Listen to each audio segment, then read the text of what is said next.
اور موساد کی جاسوسی کی صلاحیت کا اندازہ آپ اس بات سے کر سکتے ہیں کہ ایران کے اس علاقے میں واقع مختلف گوداموں میں اس جیسی کئی تجوریاں پڑی ہوئی تھیں،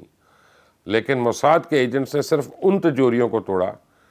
جن میں زیادہ اہم دستاویزات جو تھیں یا کرٹیکل جو ڈاکیومنٹس تھیں وہ محفوظ کی گئی تھیں، سیف رکھی گئی تھیں۔ یہ تو تھی اس صہیونی ریاست کی جانب سے ایک اسلامی ملک کے ایٹمی راز چرانے کی داستان۔ اب میں آپ کو بتاتا ہوں کہ موساد کے ایجنٹس کے ہاتھوں ایران کے جوہری سائنسدانوں کی قتل کی تفصیلات، جو اس سے کہیں زیادہ لرزہ خیز اور سفاکانہ ہے۔ جنوری 2010 میں موساد کے ایجنٹس نے ایران کے جوہری پروگرام کے ایک مشیر مسعود علی محمدی کے قتل کی سازش رچائی۔ اسرائیلی ایجنٹس نے مسعود علی محمدی کے گھر کے باہر بارود سے بھری ایک موٹر سائیکل کھڑی کی۔ مسعود جو ہی دفتر جانے کے لیے گھر کے باہر کھڑی اپنی کار کے نزدیک آئے تو موٹر سائیکل جو تھی ایک دھماکے سے تباہ ہو گئی، جس سے وہ موقع پہ ہی جاں بحق ہو گئے۔ تو اسی طرح موساد کے ایجنٹس نے 2011 میں ایران کے تناطر جوہری مرکز کے ڈپٹی ڈائریکٹر کو بھی قتل کیا۔ اب نیو یارک ٹائمز کی رپورٹ کے مطابق مصطفیٰ احمدی اپنی گاڑی میں کہیں جا رہے تھے کہ ان کے قریب سے گزرنے والی ایک موٹر سائیکل سوار نے گاڑی کی پچھلی ونڈ شیلڈ پہ ایک مقناطیسی بم نصب کر دیا۔ چند سیکنڈ بعد وہ آلہ زوردار دھماکے سے پھٹ گیا، جس سے 45 سالہ مصطفیٰ احمدی روشن جو تھے وہ موقع پہ ہی جاں بحق ہو گئے، جبکہ ان کی اہلیہ شدید زخمی ہو گئی۔ اب ایران کے جوہری پروگرام کے معمار فخری زادہ کا قتل بھی اسی سلسلے کی ایک کڑی ہے۔ Organisation of defensive invasion and research کے سربراہ تھے، وہ پہلے دن سے ایران کے جوہری پروگرام کے لیے کام کر رہے تھے،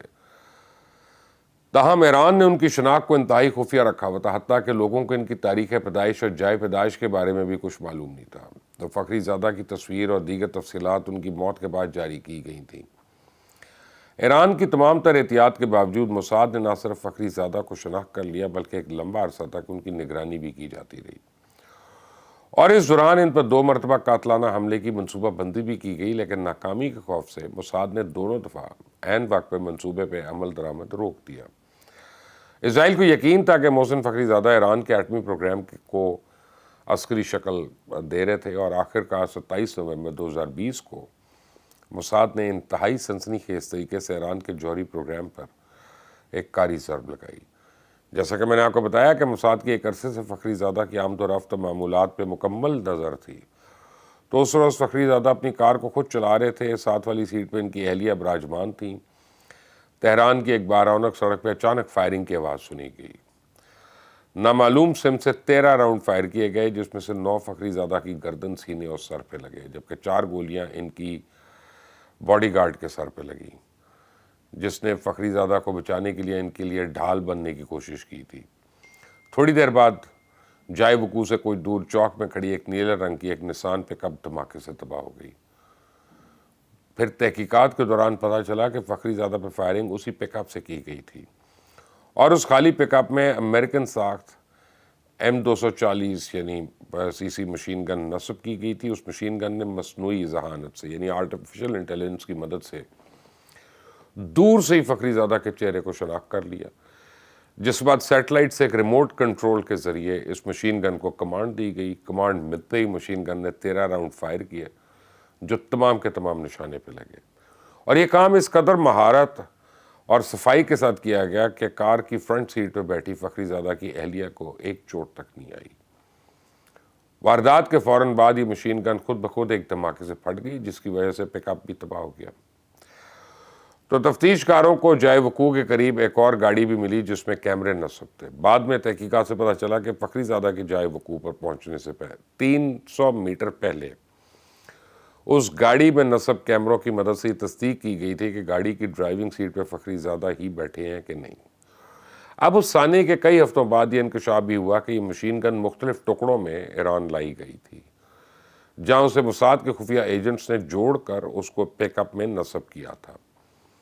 اور اس آپریشن میں موساد کے 20 ایجنٹس سے مشتمل ٹیم نے حصہ لیا، جس میں بیشتر ایرانی تھے۔ فخری زادہ کے قتل کے تقریباً 1 مہینے کے بعد رونن بگیمن نامی ایک صحافی نے اسرائیلی اخبار میں لکھے گئے ایک مضمون میں انکشاف کیا کہ اسرائیل فخری زادہ کو 12 سال سے پہلے نہ صرف شناخت کر چکا تھا بلکہ ان کی سرگرمیوں سے بھی آگاہ تھا، اور اس مضمون میں یہ دعویٰ کیا گیا تھا کہ اسرائیلی وزیر اعظم نے امریکن صدر جارج بش کے اعزاز میں تقریب کے دوران انہیں ایک آڈیو ریکارڈنگ سنوائی تھی۔ اس ٹیپ میں فخری زادہ فارسی زبان میں کسی کو کہہ رہے تھے کہ ہمارا باس ہم سے 5 جوہری ہتھیاروں کا مطالبہ کر رہا ہے، لیکن اس کے لیے ضروری وسائل فراہم کرنے کے لیے تیار نہیں ہے۔ اس کے علاوہ موساد کے خفیہ ایجنٹس نے اردشیر حسین پور، ماجد شہریار اور فریدون عباسی نامی ایرانی سائنٹسٹ کی بھی ٹارگٹ کلنگ کی۔ انہی سفاکانہ کارروائیوں کے بدولت پوری دنیا میں موساد کو اسرائیل کی بے رحم قتل کرنے والی مشین گن کے نام سے بھی جانا جاتا ہے۔ تو موساد نے ایران کے جوہری پروگرام پہ صرف حملے ہی نہیں کیے بلکہ اس کو تباہ کرنے کے لیے کئی مرتبہ سازش بھی رچائی۔ تو ایران کو جوہری ہتھیار بنانے سے روکنے کے لیے اسرائیل نے سب سے پہلے اس کے سینٹری فیوجز کو ناکارہ بنانے کی کوشش کی، اور اس مقصد کے لیے موساد نے مشرقی یورپ میں جعلی کمپنیز کھڑی کی۔ ان کمپنیز نے ایران کو انسولیشن فراہم کرنے کی پیشکش کی۔ جب معاہدہ طے پایا تو ان اسرائیلی کمپنیز نے ایران کو ناقص انسولیشن فراہم کی، جس کے استعمال کی وجہ سے ایران کے سینٹریفیوجز بیکار ہو گئے۔ تو ابھی 2021 میں ایک ایرانی جوہری سائٹ پر یورینیم کی انریچمنٹ کے پروگرام کو اس وقت بڑا دھچکا لگا جب ایک بڑے دھماکے سے اس سائٹ کی بجلی مکمل طور پہ منقطع ہو گئی، اور ایرانی ماہرین کو یقین ہے کہ اس بریک ڈاؤن کے پیچھے بھی موساد ہے۔ تاہم موساد نے سرکاری طور پہ تو کبھی ایسے واقعات کی ذمہ داری قبول نہیں کی ہے۔ اب ہو سکتا ہے ایران اس کو ڈینائی کر دے، ہو سکتا ہے اسرائیل اس کو ڈینائی کر دے، لیکن جو باتیں ہمیں مختلف سورسز سے پتہ چلتی ہیں ان کو میں جوڑ کر آپ کے پاس لے آیا ہوں۔ اس چینل کو سبسکرائب کریے گا، بیل آئیکن کو پریس کریے گا، لائک کرنا، شیئر کرنا مت بھولیے گا، اور کامنٹس میں اپنی رائے دیجیے گا کہ آپ کی اس بارے میں کیا رائے ہے۔ Until the next time, اللہ حافظ۔